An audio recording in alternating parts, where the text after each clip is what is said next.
राजस्थान में 7 सीटों पर होने वाले उपचुनाव को लेकर प्रदेश की सियासत में बवाल मचा हुआ है। आरएलपी, कांग्रेस, बीजेपी और बाप पार्टी ने अपने प्रत्याशियों को मैदान में उतार दिया है। सभी पार्टियों ने टिकट की घोषणा कर दी है। लेकिन आज हम बात करेंगे हनुमान बेनीवाल का गढ़ मानी जाने वाली नागौर विधानसभा सीट की, क्योंकि यहां पर हनुमान बेनीवाल की मुश्किलें लगातार बढ़ती जा रही हैं। और अब हनुमान बेनीवाल ने खुलकर बोल दिया है कि यह इज्जत का सवाल है। एक तरफ तो नागौर की सीट बचाने का सवाल है, तो दूसरी तरफ अपनी पत्नी कनिका बेनीवाल को चुनाव जिताने का सवाल है। हनुमान बेनीवाल बड़ी मुश्किल में फंस गए हैं। उनके चेहरे पर साफ नजर आ रहा है कि वो परेशान हैं। जी हां दोस्तों, खिरसर विधानसभा सीट भले ही हनुमान बेनीवाल का गढ़ मानी जाती हो, लेकिन अब यह गढ़ ढहने की चिंता हनुमान बेनीवाल के चेहरे पर साफ दिखने लगी है। इस चुनाव में अगर जीतेंगे तो लिखा जाएगा कि खिरसर की जनता और आरएलपी जीती, और हारेंगे तो लिखा जाएगा कि आरएलपी मिट गई राजस्थान से। ये लिखा जाएगा। आरएलपी का खाता नहीं रहा और विधानसभा में कोई विधायक नहीं रहा। ये लिखा जाएगा हारेंगे जब। हनुमान बेनीवाल को यह चिंता सताने लगी है कि कहीं इस बार हाथ से खिरसर भी ना निकल जाए, वरना विधानसभा में आरएलपी का एक भी विधायक नहीं रहेगा। यह हनुमान बेनीवाल ने खुद कहा है, क्योंकि अब हनुमान बेनीवाल की इज्जत का सवाल है। एक तरफ अपनी गढ़ मानी जाने वाली खिरसर विधानसभा सीट को जीतने का, तो दूसरी तरफ पत्नी कनिका बेनीवाल को चुनावी मैदान में उतारा है, तो उसे भी जिताने का चैलेंज है। और इस बार त्रिकोणीय मुकाबला है और हनुमान बेनीवाल के सामने मुश्किलें कम नहीं हैं। खिरसर में 2008 से अभी तक हनुमान बेनीवाल या फिर उसके परिवार से ही विधायक बनते आए हैं। 2023 के विधानसभा चुनाव में भी हनुमान बेनीवाल ने जीत हासिल की थी। बाद में हनुमान बेनीवाल के लोकसभा चुनाव जीतने के बाद खिरसर में उपचुनाव हो रहा है।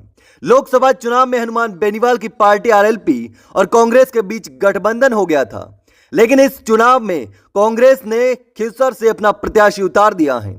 ऐसे में अब आरएलपी की टिकट घोषणा के बाद खिरसर में रोचक संघर्ष होने वाला है।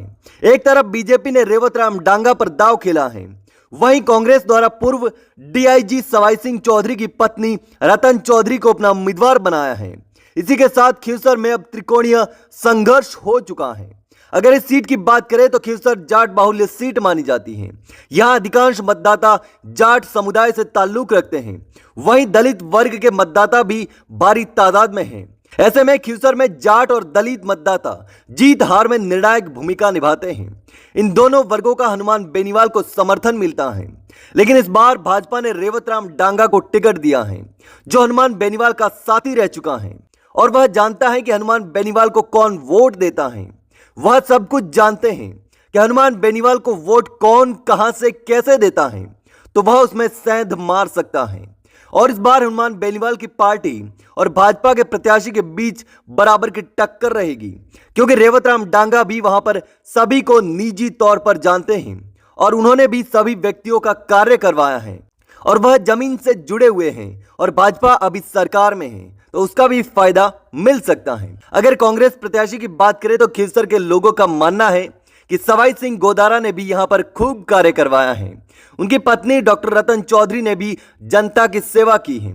इस बार कांग्रेस ने प्रत्याशी अपना उतारा है किसी गठबंधन के बिना, तो इस बार कांग्रेस के जो कार्यकर्ता हैं, वोटर हैं, वह इस बार कांग्रेस को ही वोट देंगे। पिछली बार उन्होंने हनुमान बेनीवाल की पार्टी के साथ गठबंधन किया था, तो राष्ट्रीय लोकतांत्रिक पार्टी को वोट दे दिए थे, लेकिन इस बार वह वोट कम होकर वापस कांग्रेस में जुड़ जाएंगे, तो कांग्रेस का वोट बैंक भी बढ़ेगा और आरएलपी के वोट कम हो जाएंगे, जिससे बेनीवाल को नुकसान होने की आशंका है। हालांकि खिरसर की जनता तय करती है कि वहां किसको विधायक बनाना है और किस पर भरोसा करना है।